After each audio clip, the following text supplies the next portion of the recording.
Want to know how to create a text-based RPG character in Java?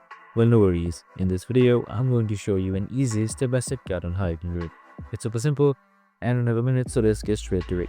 So if you love RPG games, this tutorial is for you. We're making a console-based character stats generator, something that randomly creates strength, agility, defense, and magic stats. So it's super interesting and just under a lines of code. So let's get straight to it.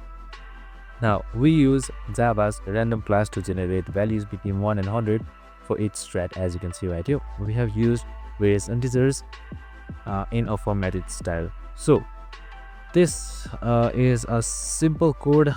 So, we have used next integer and much more right here. So, finally, we just simply print out all, that is speed, defense, attack, and health points. So every time you run it, you get a brand new unique RPG hero. So it's super random. So you can just simply see right here. So this randomness is simply possible by using a random class. So as you can see right here, we have also created a video on how to do it, so make sure to watch it. So you can just simply run this code again and your character should be random again. And there you go. I hope this video helped. If it did, make sure to like, subscribe, and tune in with us for more of these videos. See you in the next one.